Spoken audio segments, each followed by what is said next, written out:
Alright guys, welcome back inside the shop for another video. Today we're going to sit down and have a little discussion. We're going to talk about some frustrations in the automotive industry and why your mechanic is getting tired. Why we're getting tired, because I think we are all getting very frustrated and fed up with the way that some things are going, particularly in the quality control of parts nowadays when doing auto repair. So let's get started.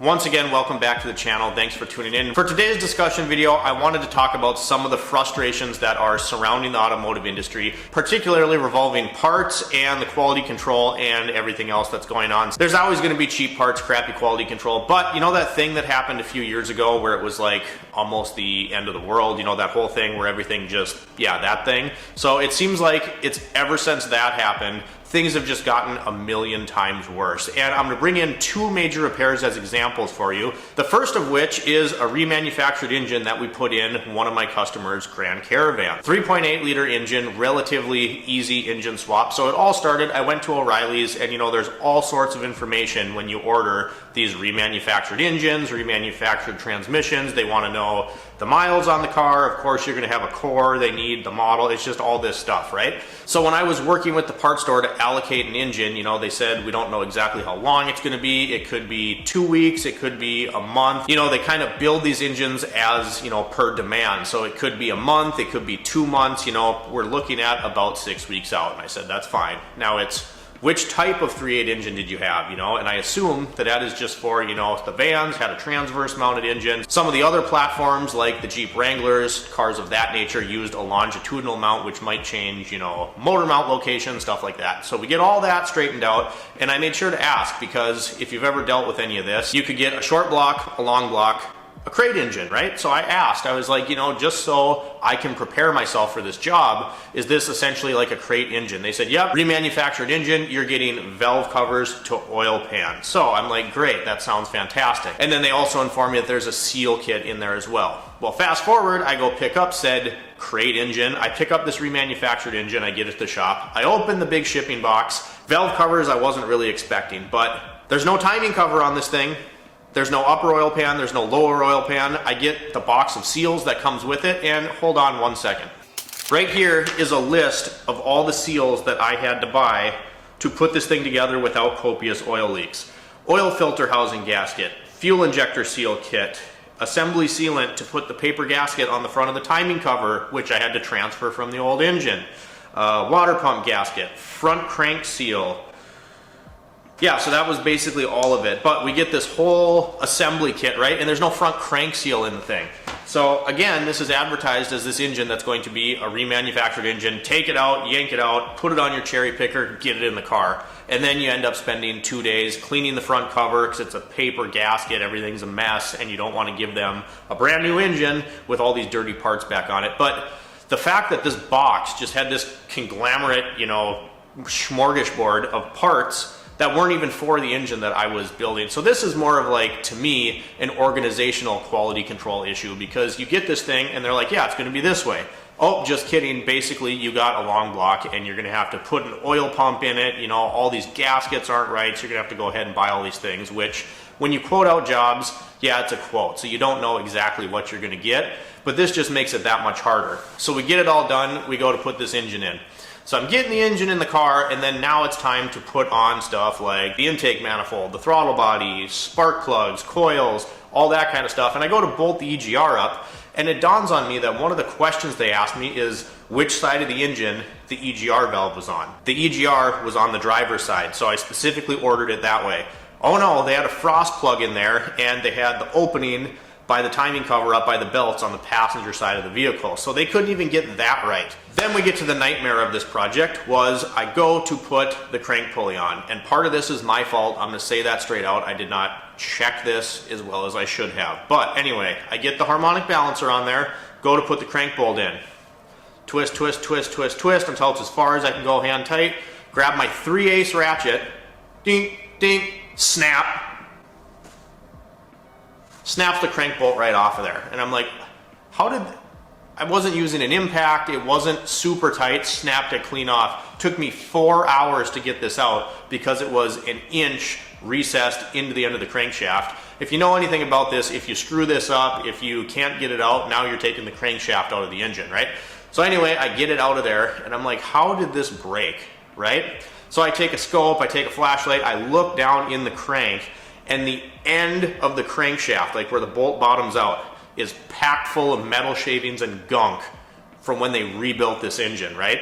Should have I checked that? Yes, probably. I would put that on the edge of being a little too careful, but you can never be too careful when you're doing these big projects. So anyway, get it all cleaned up. But this is stuff that shouldn't happen. If you rebuilt this engine and you cleaned up the threads inside the crankshaft, I should not be breaking bolts and spending 4 hours trying to fix your mistake that you made, because you should have cleaned that out. Why is there metal shavings and old threads packed in the end of that crankshaft? This stuff is just ridiculous.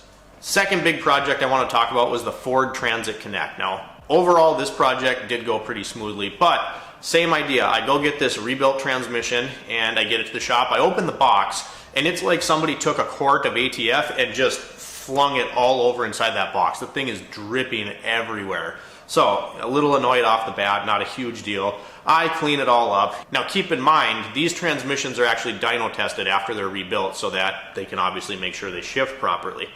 I put it in the car and then I look in the instructions. It says, hey, if you don't replace the oil cooler and you don't replace the transmission oil cooler bypass valve, we completely void your warranty. Well, those aren't parts that the parts store could even allocate. I had to go to Ford for those, which to me, if I'm buying a rebuilt transmission and this is something that has to do with the warranty, one, I should know that ahead of time, or two, you guys should at least be able to supply the parts in the kit. Get the transmission in the van, everything is good to go. We go to test drive it, I look up the fill procedure, and not so much parts quality like we're talking about in this video, but complete pain in the butt. There's no dipstick, of course, so it's like get the temperature to 175 to 190 degrees on your scan tool, and then take out this check plug, let it dribble out, and see where your fluid level's at.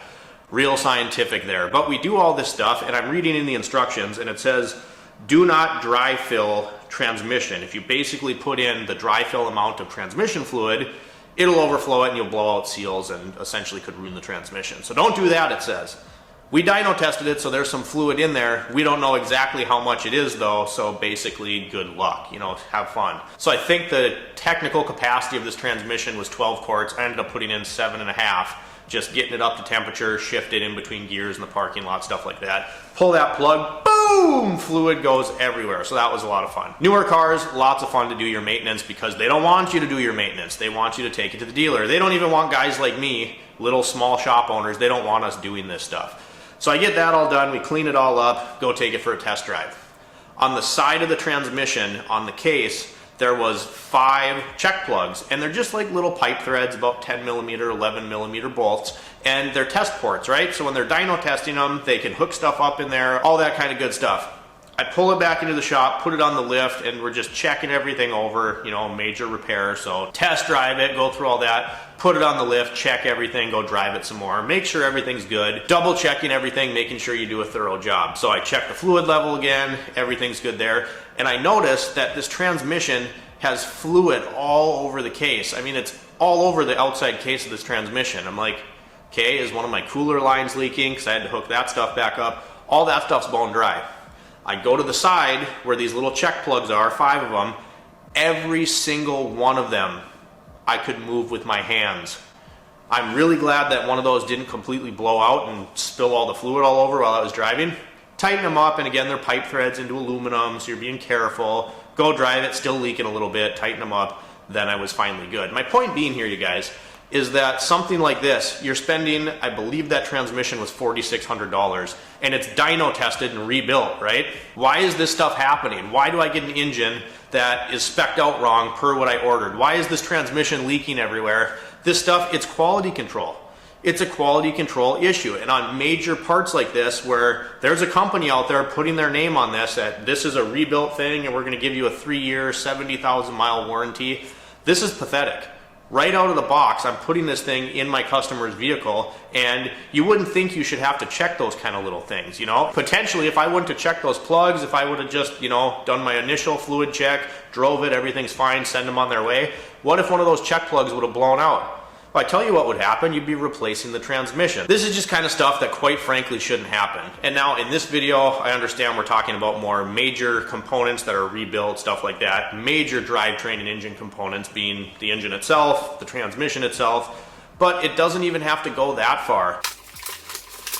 Sorry guys, I forgot I don't have that because it was actually a core return. But I replaced a motor on a window regulator last week. And you know, the metal housings on the back of the motor here, you take that off, you can see your copper windings. But on this side of it, about this big, is just kind of a plastic assembly where the gears are housed, stuff like that, and the little mounting tabs to put it on the regulator. It's brittle plastic, right? They're built relatively cheap, relatively simple, inexpensive part. The holes weren't even threaded in there, and then the screws that attached it to the window regulator were like drywall screws. They weren't machine bolts, they had very coarse screw type threads, and the holes were all blind, so there is no threads inside that hole. So I sat there with my screwdriver and threaded the screws in really carefully not to crack the plastic, made those threads, then was able to put it on. I guess my point in this video, you guys, is your mechanic's getting tired. I'm getting tired. I'm getting sick of the low quality control. There's so many brands out there now that are no good anymore. Moog used to be great parts. I wouldn't put any Moog stuff in my vehicle anymore. Detroit Axle completely went to crap. Murray makes, you know, blower motors, radiators, stuff like that. Would not put one of those in my car. There's just too many failures out there, and it's getting pathetic. And as a shop owner and a business owner, the unfortunate thing is you only really learn this through experience. You know, you don't know that the quality of a part's gone downhill until you install the parts a few times and they're no good anymore. And then you have to change it out for your customer, tell them, hey, you know, we ran into some issues here and I'm gonna make it right, but it's just extra steps that shouldn't be there. Parts companies really need to be holding a higher standard for themselves. I'm sick of changing out crap parts. And more importantly, when our customers are spending thousands of dollars on engines and transmissions, I just think some of these things are absolutely ridiculous. It's stuff that should not be happening. So I'm really hoping that the quality control at least comes back to a standard that it was, you know, a few years ago. All right, guys, that's all I had for you for this little discussion video. Coming up on the channel really soon, a few people have asked us to do an update on the Mercury Mountaineer project. I got a few little things out for powder coat on that right now that we'll hopefully be able to show you really soon. A few suspension goodies to wrap up the lift and all that stuff we did when we put the new shoes on it. And then hopefully really soon as well, I can get the Audi TT in here and we can start looking at some stuff for the next upcoming drift season. If you guys enjoyed the video, drop me a comment down below, like and subscribe if you have not already, and as always, thanks for watching. We'll see you next time.